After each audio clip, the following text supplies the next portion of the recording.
Tajuk utama 9 Disember 23 Rabiul Akhir, jangan terpedaya iklan umrah murah. Babi hutan masuk kampung, takutkan penduduk.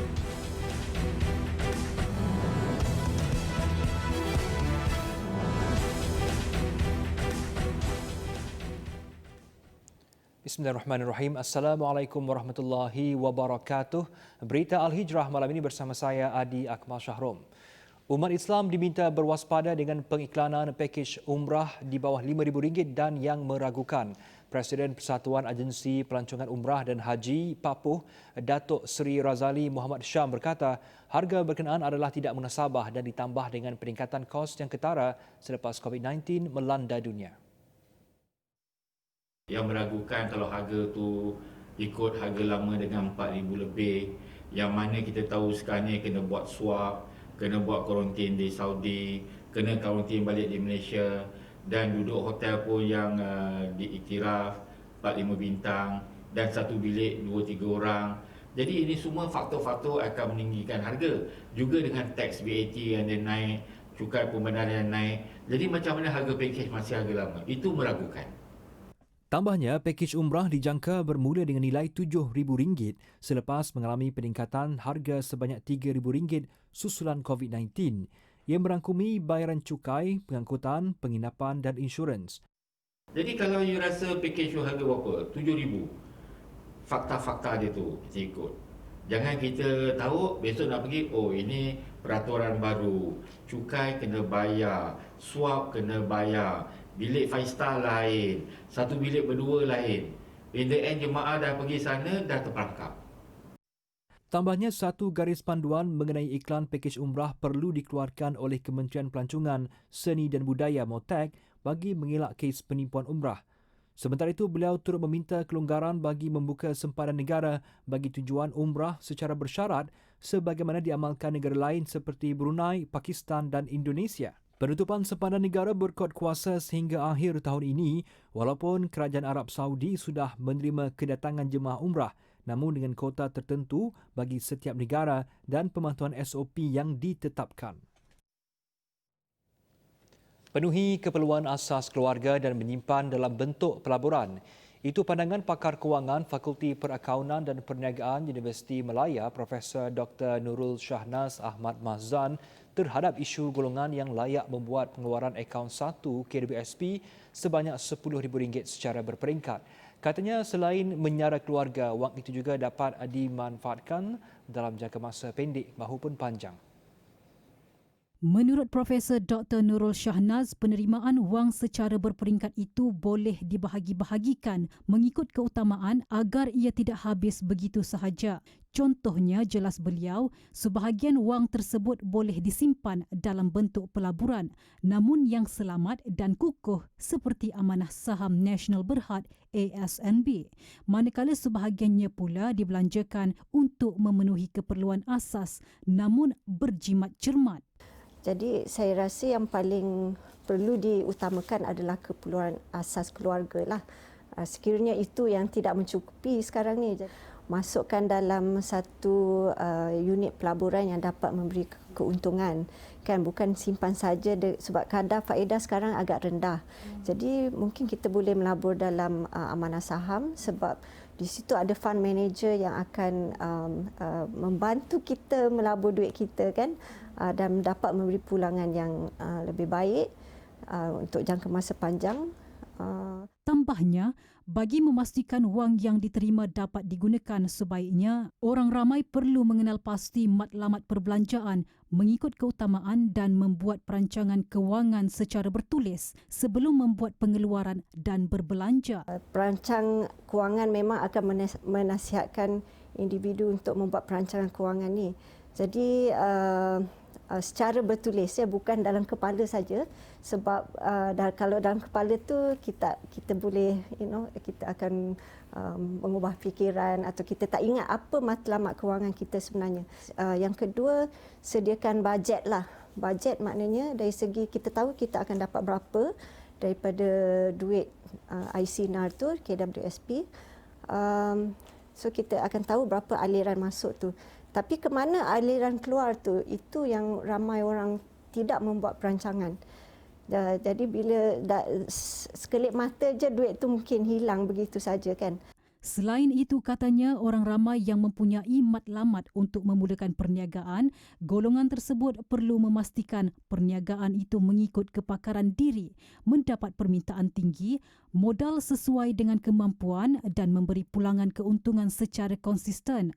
Bagi pembelian dan pelaburan emas pula, katanya ianya masih relevan dan memberi keuntungan jangka masa panjang. Namun bagi jangka masa pendek, ianya berisiko sekiranya nilai harga emas tersebut susut pada waktu-waktu kecemasan wang tersebut diperlukan. Oleh itu, beliau mengingatkan orang ramai untuk membuat penyelidikan agar mempunyai ilmu pengetahuan sekiranya memilih untuk berniaga mahupun membuat pelaburan. Bagaimanapun, Profesor Dr. Nurul Shahnaz turut memberi peringatan agar masyarakat lebih cakna dan berhati-hati dengan sindiket pelaburan yang berkemungkinan sedang bersedia untuk mencari mangsa ketika pengeluaran KWSP akaun 1 dibenarkan. Orang ramai dinasihati untuk merujuk laman web Suruhanjaya Security Malaysia untuk mengenal pasti syarikat sindiket pelaburan yang telah disenarai hitamkan. Keputusan kerajaan memberi kebebasan kepada pelajar memakai kasut hitam atau putih bagi sesi 2021 nyata memberi kelegaan kepada ibu bapa kerana langkah berkenaan dapat menjimatkan kos waris dalam perbelanjaan persekolahan anak-anak mereka. Saya tengok-tengok orang pun saya rasa mungkin agak membebankan lah sebab ada yang bercerita kasut hitam ni dia setengah penjual ni dia naikkan harga lah kan. So agak membebankan juga lah sebab tiba-tiba dah beli kasut putih betul tiba-tiba kena tukar pula kan.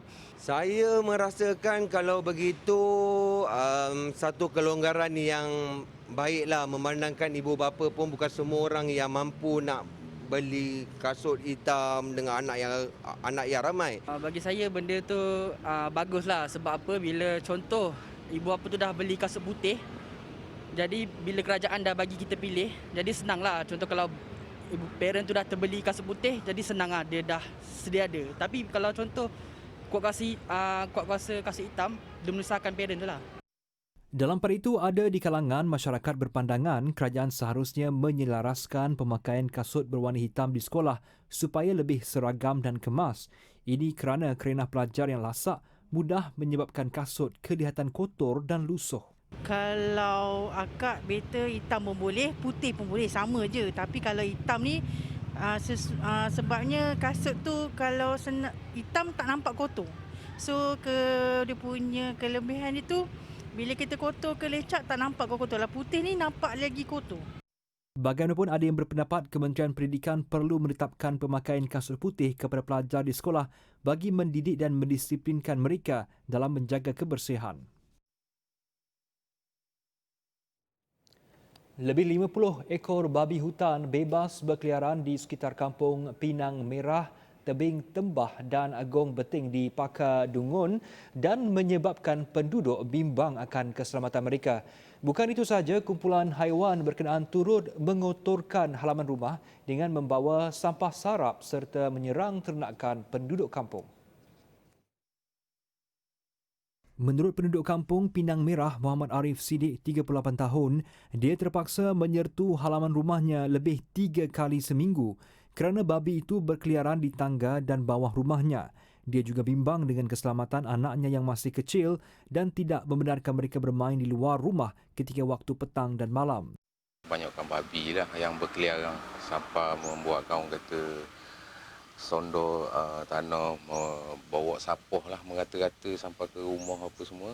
Sampai ke bawah rumah pun dia boleh masuk berkubang apa semua. Jadi kita bimbanglah mana benda ni akan berterusan dengan anak-anak main kat luar pun tak berapa bebas. Tambahnya, babi hutan itu turut membahayakan pengguna jalan raya di kampung ini kerana sudah ada yang tercedera dalam kemalangan. Sementara itu, di kampung berhampiran di Gong Beting, babi hutan itu turut memakan ternakan penduduk seperti anak kambing, ayam, angsa serta itik serati. Jelas salah seorang penduduk, Hanafi Syafi'i, ternakan yang berada di dalam kandang diserang babi hutan pada lewat petang serta malam kerana ia aktif pada waktu itu. Ia makan memang babi makan lah. Itik sekali itik pun ada juga. Memang tidak maghrib saja dia mari. Dia pandai dia buka ke bawah. Walaupun dah ada dawa shelling, dia buka ke bawah lagi masuk. Timbalan Pengerusi Majlis Pengurusan Komuniti Kampung MPKK Gong Benting, Muhammad Almi Omar berkata, dia berharap pihak berkaitan mengambil tindakan serius masalah ini. Merayulah kepada pihak yang berwajib dengan binatang liar yang ada di kampung saya ini, terutamanya babi yang mengganggu ternakan orang kampung di Gong Benting ni, termasuk lembu, kambing, ada yang dah babi ni bukan setakat makan anak kambing pun dia makan. Tanam-tanaman orang tu memang dia biasa dah, dia memang jadi mangsa dia lah. Tambahnya, sifat babi hutan yang bergerak secara berkumpulan serta cepat membiak menyebabkan masalah ini sukar diatasi oleh penduduk itu sendiri. Kami hampir gulung tikar. Itu rintihan 15 pengusaha bot penambang yang terjejas pendapatan sejak pembukaan Jambatan Angkat Terengganu atau drawbridge. Ia diburukkan lagi dengan musim tengkujuh ketika ini. Menurut Harun Mahmud, 62 tahun, yang telah mengusahakan bot penambang selama 30 tahun, sebelum ini jeti dipenuhi penumpang silih berganti. Namun, sejak jambatan angkat dibuka, penumpang lebih gemar menaiki kenderaan darat untuk ke bandar. Masa kita ada jambatan tu, dapatan kita boleh tahan lah, lebih kurang dalam RM5, RM6 satu hari. Sekarang ni dah jambatan dah siap, dapatan dah menurun banyak dah lalu. Lebih kurang dalam RM3, RM2 lebih sehari. Menurut mereka, walaupun tiket tambang yang dikenakan serendah RM2 sehala, namun penumpang tetap berkurangan, tidak seperti dahulu. Batang memang kita masuk sebulan lah ni, dah jalan lampu. Memang dah masuk selesai lampu okey lah, hasil ni. Dah batang. Sebab dah berapa, sebab pelancongan pun dah datang, Terengganu. Jadi kita orang pun kurang lah. Jalan nang tu kalau jalan ramai dah besar. Tinggal dalam sebuah, 3 buah, 4 buah gitu lah jalan hari-hari tu. Masa terkejuh ni tak ada orang. Rintihan mereka didengari Ahli Parlimen Kuala Nerus, Datuk Dr. Khairuddin Aman Razali. Beliau yang juga Menteri Perusahaan Perladangan dan Komoditi akan berbincang dengan Jabatan Pelancongan Negeri Terengganu bagi meningkatkan sambutan serta pendapatan pengusaha bot penambang. Kita bagi job-job untuk pelancongan, job untuk raung di sekitar sungai menerusi kerjasama Duyung Marina Resort. Kita ada para pelanggan yang mahu pusing pulau dan sungai Terengganu untuk buat lawatan. Kita ambil satu bot RM70 satu bot. Itu cara kita menambah pendapatan mereka lah, sebab ramai yang naik bot dia suka pergi dekat drawbridge tu ambil gambar. Itu satu sumber pendapatan baru lah. Beliau berkata demikian ketika menyampaikan pelampung keselamatan kepada pengusaha-pengusaha bot penambang di jeti kampung seberang Takir siang tadi. Kemelut politik Perak berakhir selepas 6 hari. Ia apabila PAS dan Bersatu bersetuju menyokong calon yang dikemukakan UMNO, Adun Kota Tampan, Datuk Sa'arani Muhammad sebagai Menteri Besar Perak ke-14 dan mendapat perkenan Sultan Perak, Sultan Nazrin Muizzuddin Shah. Datuk Sa'arani akan mengangkat sumpah sebagai MB yang baharu esok. Datuk Pengelola Bijaya Diraja Kenal Datuk Abdul Rahim Muhammad Noor melalui kenyataan yang dibacakan Ahli Dewan Negara Perak, Datuk Seri Muhammad Anwar Zaini berkata, istiadat pelantikan dan mengangkat sumpah jawatan akan berlangsung di Istana Iskandariah Kuala Kangsar pagi esok. Baginda menetapkan 24 Rabiul Akhir 1442 bersamaan 10 Disember 2020 iaitu pagi besok Khamis jam 11 pagi untuk istiadat mengangkat sumpah jawatan Menteri Besar di Istana Iskandariah. Sementara itu, 3 adun PAS, 3 adun Bersatu dan masing-masing satu daripada Gerakan Serta Bebas menandatangani akuan bersumpah di Istana Kinta petang tadi. Pesuruhjaya PAS Perak Razman Zakaria berkata, PAS di peringkat negeri menzahirkan kesepakatan yang diputuskan ketiga-tiga Presiden Perikatan PN. Kita cuma membawa mandat yang diputuskan oleh ketiga-tiga presiden yang bermesyuarat tadi dan kita hanya membawa mandat itu kepada Tuanku. Terdahulu, majlis menandatangani persetujuan pelantikan tersebut diadakan di Hotel Impiana Ipoh dengan disaksikan peguam. Persetujuan itu dicapai dalam pertemuan yang dihadiri Presiden Bersatu Tan Sri Muhyiddin Yassin, Presiden PAS Datuk Seri Abdul Hadi Awang dan Presiden UMNO Datuk Seri Dr. Ahmad Zahid Hamidi.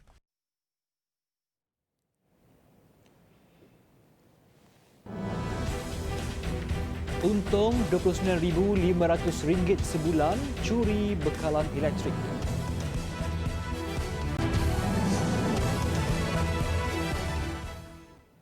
Bertemu kembali. Di Kedah, pasukan Polis Marin Wilayah 1 Langkawi merampas 101,380 batang rokok pelbagai jenama bernilai RM93,580 yang ditemui dalam 6 buah van yang diletakkan di hadapan sebuah rumah di Jalan Datuk Kumbar, Alostar kira-kira jam 7.30 malam tadi. Menurut Komander Pasukan Polis Marin Wilayah 1, Assistant Commissioner Rosman Ismail, dalam serbuan terbabit pihaknya turut menahan dua lelaki berumur 45 dan 54 tahun yang dipercayai terlibat untuk menjaga van tersebut bagi membantu siasatan. Hasil pemeriksaan terperinci yang dijalankan mendapati semua rokok terbabit disyaki tiada cukai kastam dan dipercayai ingin diseludup ke pasaran tempatan. Siasatan juga mendapati stor penyimpanan rokok seludup ini berpusat di Pulau Pinang dan menjadi pembekal untuk kawasan utara Semenanjung. Nilai keseluruhan rampasan termasuk 6 buah van beserta nilai cukai rokok dianggarkan sebanyak RM453,580. Van terbabit beserta barangan rampasan kemudian dibawa ke Balai Polis Kuala Kedah untuk tujuan pendokumentasian. Kes disiasat mengikut Seksyen 135(1)(d) Akta Kastam 1967. Sementara itu, di Pahang, Mahkamah Tinggi Kuantan terpaksa menangguhkan keputusan permohonan pendengaran kes semakan kehakiman yang difailkan 204 pekebun durian raup bagi mengenepikan notis pengosongan tanah yang dikeluarkan kerajaan negeri terhadap mereka kepada 23 Disember ini. Hakim Datuk Zainal Azman Abdul Aziz membuat keputusan penangguhan itu bagi memberi laluan kepada kedua-dua pihak plaintif dan responden menyelesaikan pengurusan kes. Pada prosiding hari ini, plaintif yang diwakili peguam Siu Chun Jen dan Brandon Siva memaklumkan kepada mahkamah pihaknya telah menulis kepada Jabatan Peguam Negara persetujuan menggabungkan permohonan 110 pekebun yang difailkan dahulu digabungkan bersama permohonan 94 pekebun yang lain. Hujannya persetujuan itu dibuat oleh pihaknya dan Peguam Negara dan satu surat telah dikemukakan kepada pihak mahkamah bagi memaklumkan perkara tersebut. Bagi tujuan pengurusan permohonan itu, mahkamah terpaksa menangguhkan keputusan pendengaran kes yang difailkan 110 pekebun terdahulu yang sepatutnya diputuskan hari ini. Permohonan plaintif untuk memohon mahkamah melanjutkan tempoh penggantungan sementara notis pengosongan tanah tersebut sehingga Januari ditolak mahkamah memandangkan tarikh keputusan ditetapkan Disember ini. Ini kerana sebilangan pekebun menerima notis sama daripada Perbadanan Kemajuan Pertanian Negeri Pahang PKPP yang mengarahkan pengosongan dibuat selewat-lewatnya Januari 2021. 6 responden iaitu Pentadbir Tanah Daerah Raub, Pengarah Jabatan Perhutanan, Kerajaan Pahang, Perbadanan Kemajuan Pertanian Negeri Pahang, Royal Pahang Resources PKPP Sdn Bhd dan Pejabat Penasihat Undang-Undang Negeri Pahang diwakili Peguam Kanan Persekutuan Nur Fazila Ishak. Sementara itu, di perkarangan mahkamah lebih 100 ahli Pertubuhan Veteran Angkatan Tentera Malaysia PVATM berhimpun bagi memberikan sokongan terhadap institusi kehakiman dan Kerajaan Pahang dalam isu pencerobohan tanah ini. 3 pekerja syarikat perniagaan Bitcoin ditangkap selepas didapati terlibat dalam kegiatan mencuri bekalan elektrik. Mereka ditahan dalam serbuan di 3 premis perasingan di Bandar Putra Permai, Seri Kembangan, Selangor. Suspek yang juga warga tempatan berusia 29 hingga 54 tahun itu ditangkap di 3 rumah kedai dalam Ops Api TNB dengan kerjasama Tenaga Nasional Berhad pada 5 November lalu. Ketua Polis Daerah Serdang Assistant Commissioner Razali Abu Samah berkata, ketika serbuan dilakukan, kira-kira 240 buah mesin yang menghasilkan mata wang kripto Bitcoin ini sedang beroperasi. 3 suspek itu pula bertindak sebagai penjaga premis dan juga juru teknik kepada mesin berkenaan. Kesemua suspek juga disyaki melakukan pengubahsuaian kepada meter TNB yang dibekalkan agar tidak perlu membayar bil elektrik yang tinggi untuk menjalankan operasi mereka. Modus operandi ini ialah melakukan pengubahsuaian pendawaian. Mereka tadi menggunakan peralatan mesin-mesin ini dengan cara melakukan pengubahsuaian pendawaian di mana tak ada lagi dah. Dia tak melalui meter TNB.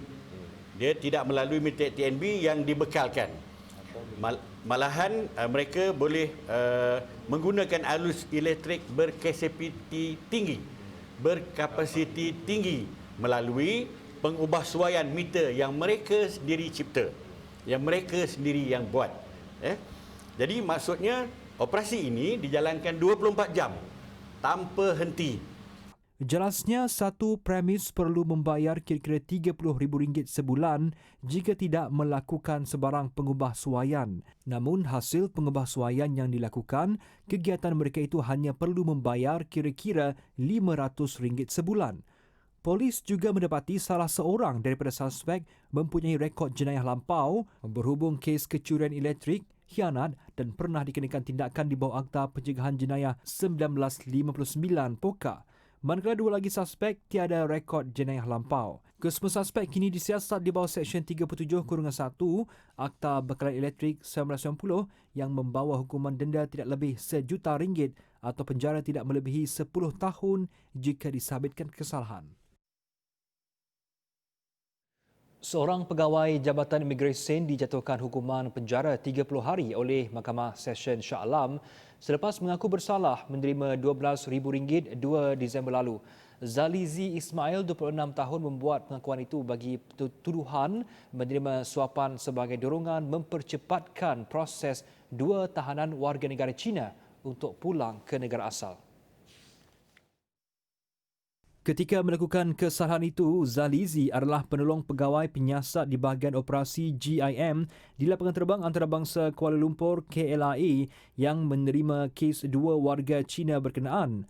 Pendakwaan dibuat di bawah Seksyen 17(A) Akta Suruhanjaya Pencegahan Rasuah Malaysia dan turut didakwa atas pertuduhan pilihan di bawah Seksyen 165 Kanun Keseksaan. Selain penjara 30 hari, Hakim Rozilah Saleh turut mengarahkan tertuduh membayar denda RM20,000 dan boleh dipenjara sehingga 4 bulan jika gagal membayarnya.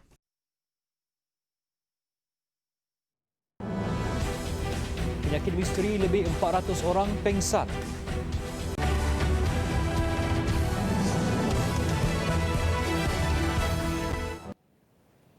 Lima lagi kematian COVID-19 dilaporkan hari ini, 2 kes masing-masing di Johor dan Sabah, manakala 1 kes di Kuala Lumpur.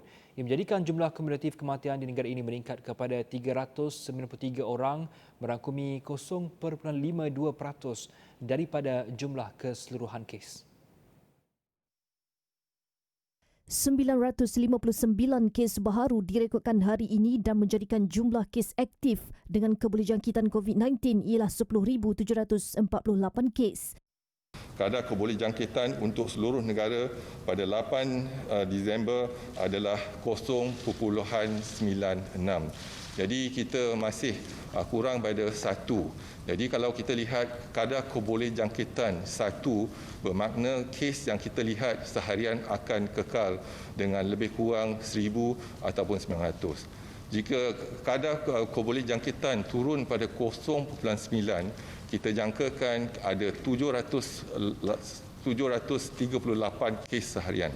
Pada hari ini kita tercatat 959 kes seharian, iaitu lebih tinggi daripada 0.9, iaitu kita jangkakan lebih kurang 0.93 ataupun 94.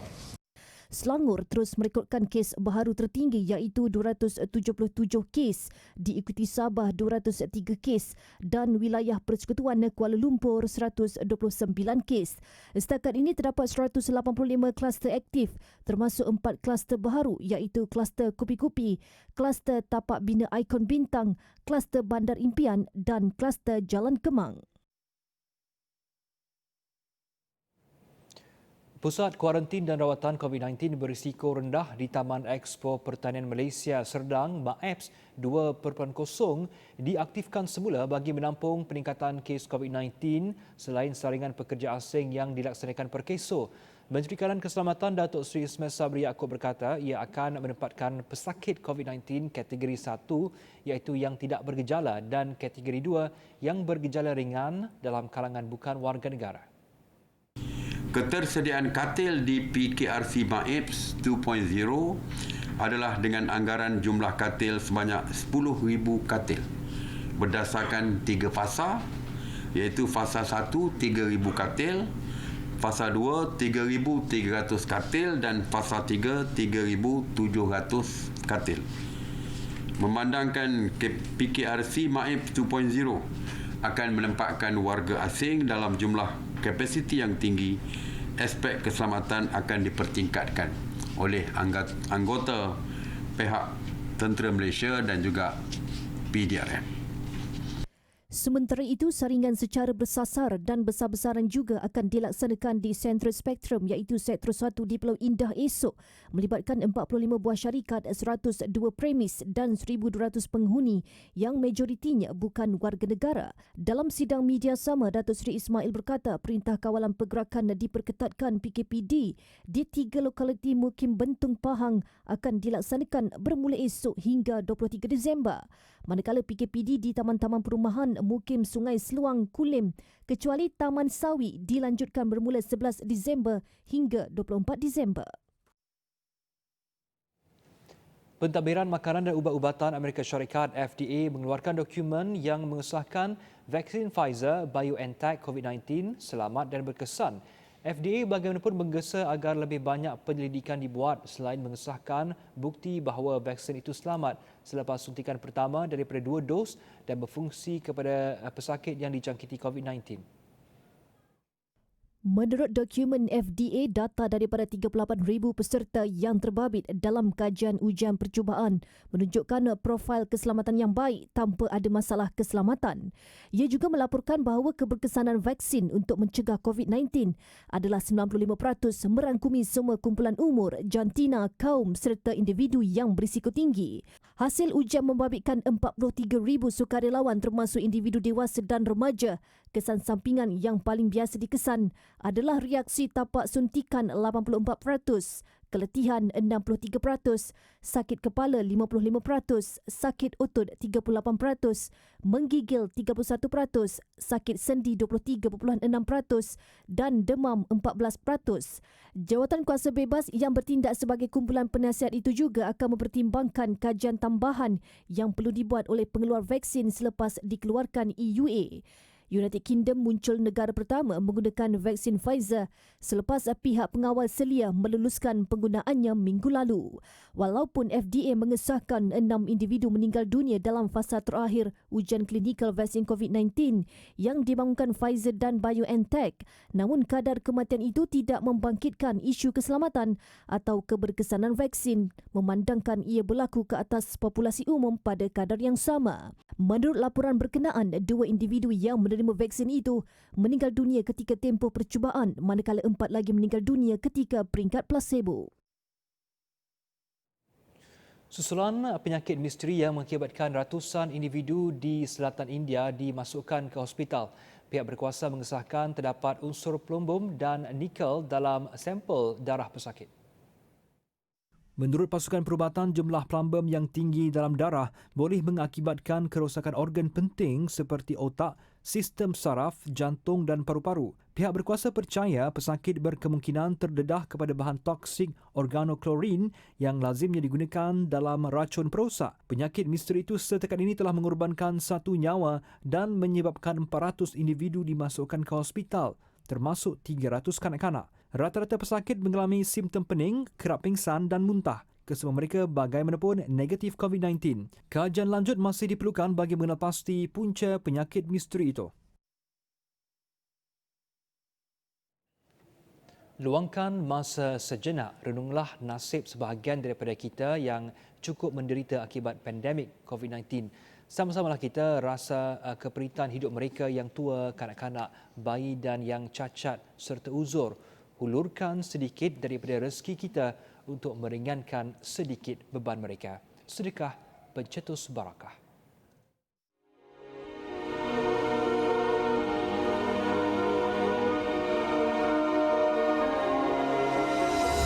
Malaysian Relief Agency MRA. Malaysian Relief Agency MRA. Sama Malaysian Relief Agency MRA. Kinabalu. Malaysian Relief Agency MRA.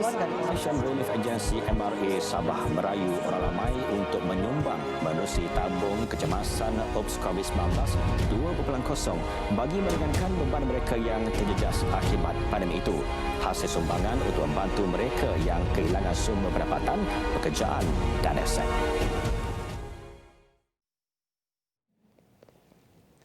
Malam ini jangan lupa bersama Finas Yunus dalam siaran langsung analisis kira-kira setengah jam lagi ia akan membincangkan topik media sosial, solusi masalah rumah tangga.